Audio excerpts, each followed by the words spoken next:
اعوذ باللہ من الشیطان اللعین الرجیم بسم اللہ الرحمن الرحیم۔ حضرت عباس علیہ السلام کا کعبہ کی چھت پر خطبہ۔ شروع اللہ کے نام سے جو بڑا مہربان نہایت رحم کرنے والا ہے۔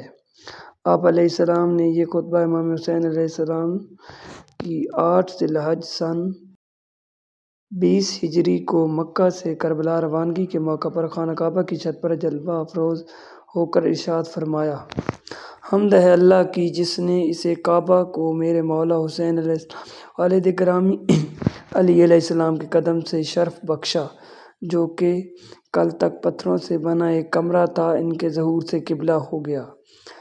اے بدترین کافروں اور فاجروں، تم اس بیت اللہ کا راستہ نیک اور پاک لوگوں کے امام کے لیے روکتے ہو، جو کہ اللہ کی تمام مخلوق سے اس کا زیادہ حقدار ہے اور جو اس کی سب سے زیادہ قریب ہے۔ اور اگر اللہ کا واضح حکم نہ ہوتا اور اس کے بلند اسرار نہ ہوتے اور اس کا مخلوق کو آزمائش میں ڈالنا نہ ہوتا تو یہی اللہ کا گھر خود اڑ کر میرے مولا کے پاس آ جاتا، لیکن میرے کریم مولا نے خود اس کے پاس آ کر اس کو عظمت بخشی۔ بے شک لوگ حجر اسود کو چومتے ہیں اور حجر اسود میرے مولا کے ہاتھوں کو چومتا ہے۔ اللہ کی مشیت میرے مولا کی مشیت ہے اور میرے مولا کی مشیت اللہ کی مشیت ہے۔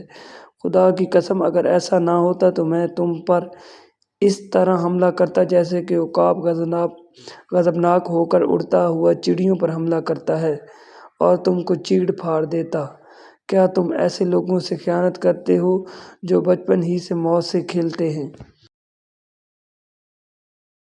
ہوگا ان کی بہادری کا جبکہ وہ عالم شباب میں ہوں۔ میں قربان کر دوں اپنا سب کچھ اپنے مولا پر جو کہ اس پوری کائنات پر بسنے والے انسانوں اور حیوانوں کا سردار ہے۔ اے لوگو، تمہاری عقلوں کو کیا ہو گیا ہے؟ کیا تم غور و فکر نہیں کرتے؟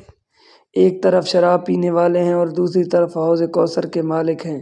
ایک طرف وہ ہیں جن کا گھر لہو لہب اور دوسرے جہاں کی نجاستوں کی آماجگاہ اور دوسری طرف پاکیزگی کے جہاں و آیات قرینہ ہیں، اور وہ گھر جس میں وحی اور قرآن ہے۔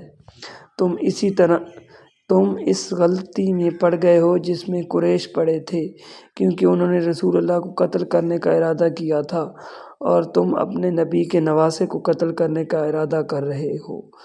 قریش اپنے ناپاک ارادوں میں کامیاب نہ ہو سکے کیونکہ امیر کی ہیبت و جلال کے آگے ان کی ایک نہ چل سکی۔ اور کیسے ممکن ہوگا تمہارے لیے ابا عبداللہ الحسین کا قتل جبکہ اسی علی کا بیٹا رسول کے بیٹے کی حفاظت مامور ہے؟ اگر ہمت ہے تو آؤ میں تمہیں اس کا راستہ بتاتا ہوں۔ میرے قتل کی کوشش کرو اور میری گردن اڑاؤ تاکہ تم اپنی مراد پا سکو۔ اللہ تمہارے مقصد کو کبھی پورا نہ کرے